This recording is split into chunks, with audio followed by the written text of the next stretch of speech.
John Lusk here of Lusk Archery Adventures. Series testing, successful hunting. Today I'm going to be testing another head by Annihilator, and this is one of the Annihilator originals. It's the XL model of their 3-blade broadhead, and now they use a new steel, a new proprietary steel that they introduced first with their katana, but in 2026 they're using it for all of their broadheads. So I haven't tested the Annihilator XL in a long time. I'm really eager to put this one to the test. It's going to be the 125 grain double bevel XL. At another time, I'll test the single bevel XL as well. But in all the tests I've done of Annihilators, and especially the katanas in recent times, have impressed me so much that I reach out to them and asked them if they give me a discount code, and they did. So if you use the discount code LUSK10, LUSK10, when you order them from their website, you save 10% on any order. And they're not really cheap, so that 10%, it really does add up. And you can use that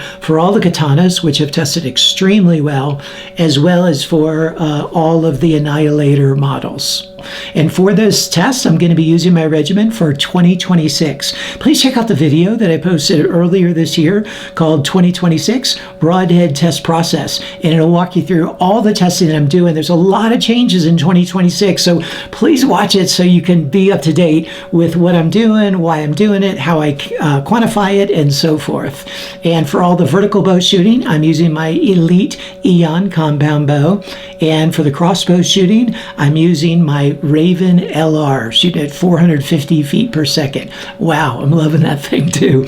And for the arrows, I'm using Bishop Archery arrows. Let's zoom on in here, check out this Annihilator XL double bevel, and then put it to the test. Here's a good look at the Annihilator XL double bevel. This is the 125 grain model. I've been looking forward to testing the XL. I haven't tested it in a while. I tested the katana and really enjoyed that, their newer broadhead, and then went back and tested the original Annihilator single bevel, and now I'm going to be testing the XL double bevel, and then at another point I'll be doing the XL single bevel. So I'm looking forward to testing these heads out. And so let's start with a few things like the materials. Now this is all their new steel. They've been using this new to them proprietary steel that they don't want to share what it is, but they're really confident in the steel that they have. Whoops, bumped it there. They're really confident in the steel that they have, and they have a chart that they show comparing the qualities of the steel in hardness and resharpening and resistance to impact and so forth compared to other popular premium steels, and they feel like it comes out on top by and large across the board with most of those characteristics. And so you can see that here in this chart. You can research more about it if you want. Some people are scoffers whenever they hear proprietary, like you're just trying to make something up, and it could be, but it'll be born in the results, right? I mean, if the broadhead holds its edge and does well like it says it's going to, then I guess it is what it says it is. So we'll see. That's why we're testing it out. Okay, in terms of the dimensions, the cutting diameter of this XL is 1 1/16 inches, 3-blade, and then it's got something really unique about it in what they call this 8mm cavitation scoop.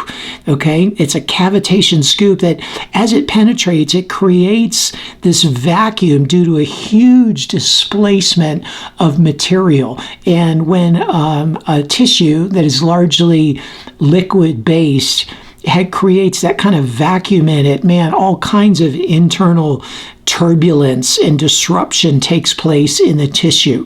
So it has a bigger disruption and damaging aspect than its cutting diameter would suggest. Here's a good look at it from the top, and you can see what I'm talking about. A typical 3-blade would just have the 3 blades, like you see kind of the silver, lighter colored portion of this broadhead. But then you see all the black beneath it. That's that extra cavitation scoop that's going to create all that extra disruption and vacuum of material and medium as it passes through. So really interesting to think about that. The total displacement of tissue is much greater greater than its cutting diameter suggests, which is supposedly going to create a wound channel that's going to be a lot more difficult to close up.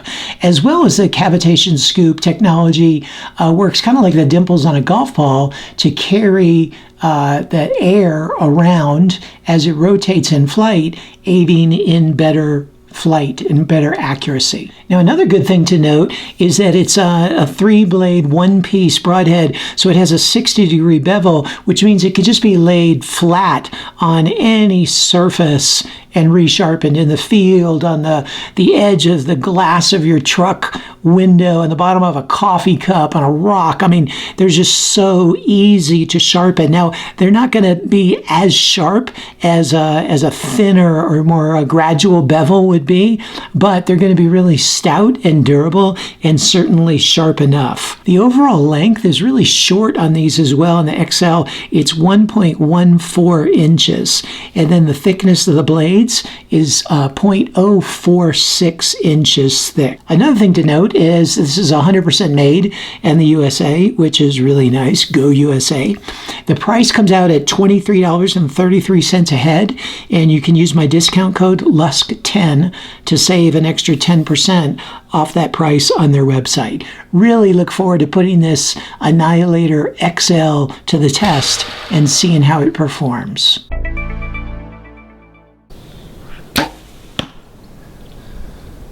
With my Elite compound bow, the Annihilator XL just clipped the bullseye.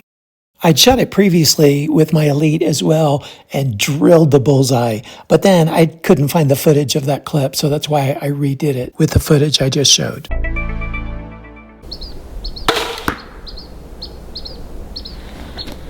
And with the Ravin at 450 feet per second, it also got the bullseye.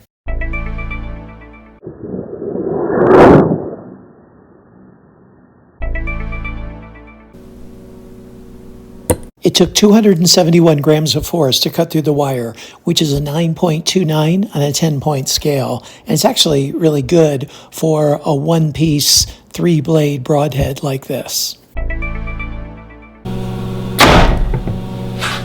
It penetrated 7.5 inches. I know it doesn't look like that because of the way the camera lens lines up, but that is the penetration, 7.5 inches. And it only took an extra 21 grams of force to cut through the wire after penetration test 1, which is a 9.68 on a 10-point scale.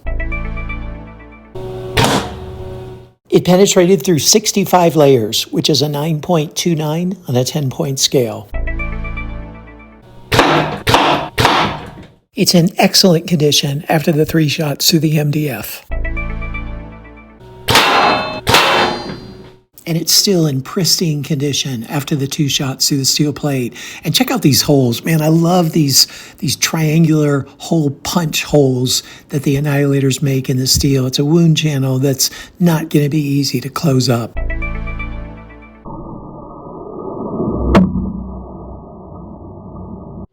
Here it is after all the durability testing, and man, it just held together perfectly well through the MDF, perfectly well through the steel plate, couldn't even tell it had been shot, and then perfectly well into the cinder block as well, and it penetrated really deeply. You can see the cinder block of concrete went all the way up to there in the blades, and yet they still have an edge to them, still have a tip, still spins very well.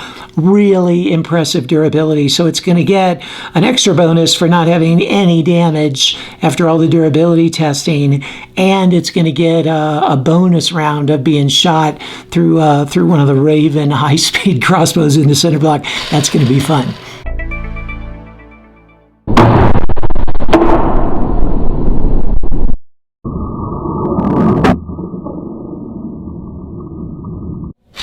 Here it is after the bonus durability test of being shot through the Ravin into the cinder block. And wow, this thing is still just looking incredible. They got the tiniest bit of edge chatter there, but that's going to give it an extra bonus in the durability category. Really impressive.